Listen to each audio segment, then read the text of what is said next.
Baik, assalamualaikum warahmatullahi wabarakatuh dan selamat sore Bapak dan teman-teman sekalian. Waalaikumsalam warahmatullahi wabarakatuh. Sore, luar biasa, tetap semangat. Nah, jadi pada kesempatan kali ini saya Revan Bintang Harino dari kelas 11.5 akan meresensikan suatu buku yaitu Hidup Seperti Kucing. Nah, buku ini penulisnya sendiri yaitu Stéphane Garnier dan buku ini dirilis pada tahun 2023 oleh magazine and comic by Kompas Gramedia. Nah, buku ini sendiri terdiri dari 168 halaman ya. Dan buku ini tuh merupakan buku yang cukup unik menurut saya. Kenapa? Karena buku ini tuh sebenarnya buku self improvement. Nah, tapi biasanya kan self improvement ini, buku self improvement ini tuh kebanyakan membahas referensi itu kebanyakan dari tokoh-tokoh terkenal atau motivator terkenal ya.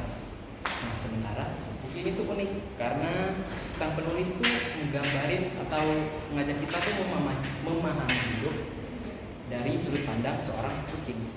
Ya, kucing. Makanya hidup seperti kucing. Nah, buku ini tuh memiliki banyak sekali bab. Ya, seperti yang saya sudah baca dan saya hitung, buku ini memiliki hampir 30 bahkan lebih bab yang membahas tentang cara memahami hidup dari sudut pandang seorang kucing. Nah, di antara banyak sekali bab itu, di resensi kali ini saya akan mencoba untuk membahas 5 bab yang menurut saya paling menarik yang ada di buku ini. Nah, yang pertama, 1. Kucing itu bebas. Ya, seperti yang kita tahu, pada masa-masa sekarang kan manusia-manusia modern ini kayak terbelenggu oleh belenggu buatannya sendiri, kayak seperti mereka tuh merasa mereka tuh nggak bebas dan kayak gitu. Kayak contohnya tuh kayak mereka tuh terlilit utang atau menunda-nunda tugas atau seperti menjalin hubungan dengan orang yang menurut mereka tuh jengkel gitu, tapi tetap mereka lakuin.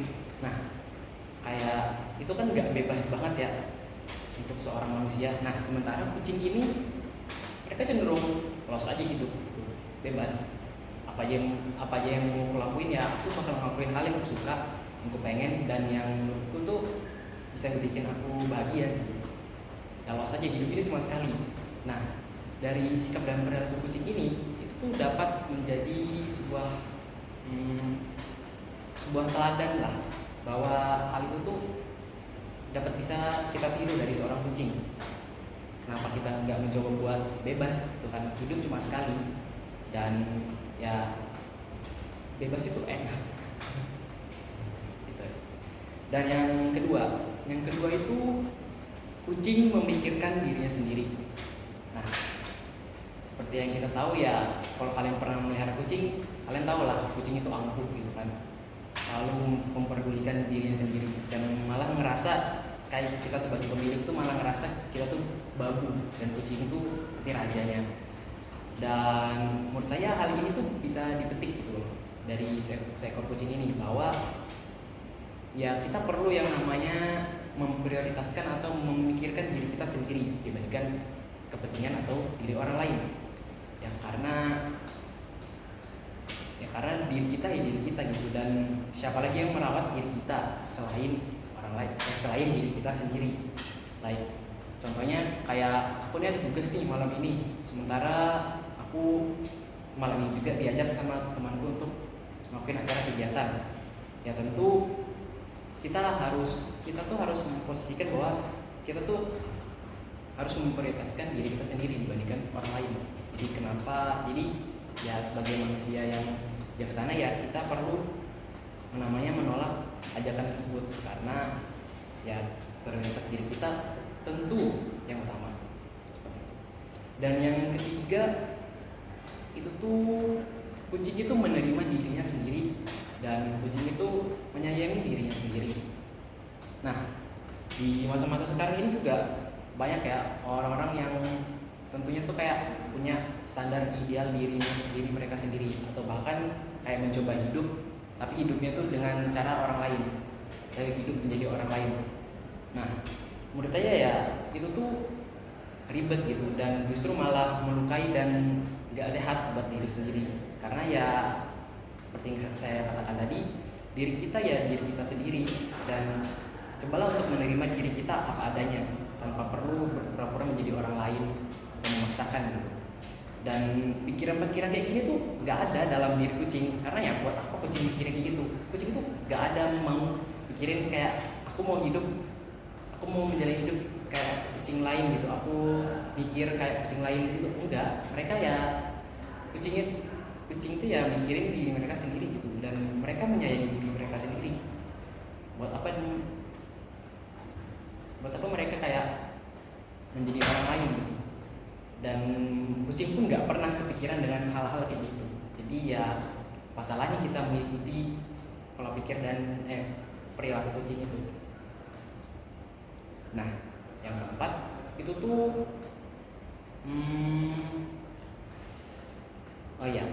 kucing memiliki rasa naluri ingin tahu. Nah, ada suatu kejadian di mana si pemiliknya ini pemilik dari kucing dari si penulis ini tuh pergi atau pindah ke rumah atau lingkungan yang baru. Nah, kucing ini ya uniknya dia tuh kayak pindah ke lingkungan baru, ngeliat, dan bahkan sampai seharian mereka tuh jalan-jalan bolak-balik mondar-mandir itu mengelilingi dan mengecek tiap sudut yang ada di lingkungan mereka. Ya karena seperti yang kita tahu, kucing memiliki naluri rasa ingin tahu yang tinggi. Nah, sebagai manusia hal ini patut dapat kita teladani, karena ya rasa ingin tahu tuh bagus, dan rasa ingin tahu tuh juga perlu kita sebagai manusia. Terlebih lagi sebagai dapat tambahan ilmu, juga menurut saya tuh jika kita mendapatkan apa yang kita ketahui dari rasa ingin tahu tersebut tuh, kita tuh perasaan tuh kayak menjadi riang gitu, riang gembira. Dan menurut saya apa salahnya kita mengikuti hal-hal baik yang kucing aja tuh bisa gitu. Dan yang terakhir itu kucing tuh dapat dengan cepat beradaptasi dalam menghadapi hal-hal yang baru. Nah, di buku ini tuh diceritakan bahwa sang pemilik dari kucing ini tuh beberapa kali tuh pindah-pindah kota, pindah-pindah rumah. Nah, ada suatu ketika juga di mana si kucing dari pemiliknya ini yang bernama Ziggy itu tuh mengalami luka yang sangat parah di kakinya, sehingga membuat kakinya tuh harus diamputasi, yang awalnya 4 jadi 3. Nah, kondisi seperti ini ya, kondisi yang mengubah hidupnya, tentu sebagai seorang makhluk hidup tentu hal yang berat kan. Nah, namun dalam selang beberapa minggu atau bulan, kucingnya itu mampu beradaptasi dalam lingkungan yang secepat itu, dalam hal baru gitu kan ya. Kalau dia udah nggak punya 4 kaki lagi, kakinya cuma 3. Cuman si pemiliknya ini dalam selang beberapa minggu dan bulan itu mengamati kucing gitu kok. Dia mengamati kucingnya itu dapat beradaptasi dengan cepat. Kayak kucingnya tuh yang awalnya punya 4 kaki kan jadi 3 kaki. Nah, yang awalnya tuh lompatnya begitu jadi begitu, beda. Dan juga kalian tahu kan kucing itu kayak punya wilayah masing-masingnya mereka sendiri. Nah, si pemiliknya ini ngamatin pas malam hari, si kucing ini lagi patroli. Sementara tiba-tiba ada kayak kucing musuh lah yang mencoba masuk ke teritori zona nyamannya si kucing ini. Dan si pemiliknya ini kayak kaget gitu ngelihat kok kucingku ini melawan kucing musuh tuh kok kayak gitu, nggak kayak biasanya. Dan itu tuh ngebuktiin bahwa mereka tuh cepat beradaptasi dalam lingkungan atau kondisi hal-hal yang baru. Dan hal ini juga patut kita teladani ya sebagai seorang manusia, karena kita memang perlu yang namanya beradaptasi dengan cepat ya, karena kita tidak tahu hal-hal yang terjadi di dunia ini seperti apa, dan waktu juga terus berjalan. Maka dari itu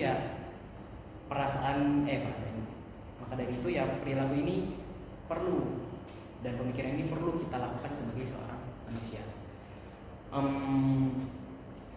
Jadi begitu. Nah, menurut saya kelebihan dari buku ini tuh, buku ini kan tergolong self improvement ya, tapi menurut saya buku ini tuh tergolong buku self improvement yang unik. Dan dari kayak sudut pandangnya bukan orang gitu kan, tapi malah hewan, kucing. Dan juga di dalam bukunya ini tuh banyak kayak kiat-kiat atau juga quotes-quotes dari seorang orang-orang terkenal lah, dan contohnya kayak patah-patah kuno. Salah satunya yang saya baca tuh ada quote dari Leonardo da Vinci yang mengatakan bahwa kucing yang paling kecil adalah mahakarya. Ya, saya yang membacanya pertama kali itu kayak kaget, ini beneran Leonardo da Vinci yang ngomong nih. Dan ternyata saya cari di internet, ternyata memang iya. Leonardo da Vinci mengatakan seperti itu. Dan juga menurut saya tata bahasa dalam buku ini tuh cenderung ringan dan kayak kayak gampang banget lah buat dipahamin dan dibaca gitu. Terus tuh juga bahasanya tuh cenderung seru lah. Dan ya mungkin karena mengangkat temanya kucing, jadinya pembawaannya memang seru.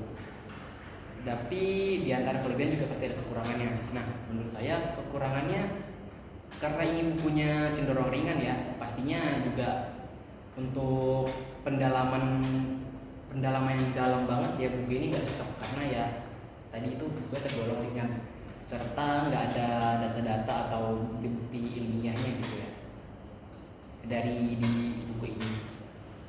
Dan juga di beberapa halaman kayak di halaman 94 itu ada suatu kata yang harusnya tuh orang tapi malah jadi rang, jadi kayak O-nya tuh hilang, nggak ada huruf O di katanya itu. Dan juga ada beberapa misleading atau kayak kesalahan terjemahan, karena begini buku terjemahan yang seharusnya tuh kayak ada beberapa kata yang kurang konsisten lah, kayak seperti sekadar gitu. Nah, kadang di beberapa halaman tertulis tuh sekadar, di beberapa halaman lainnya juga tertulis malah sekedar, seperti itu.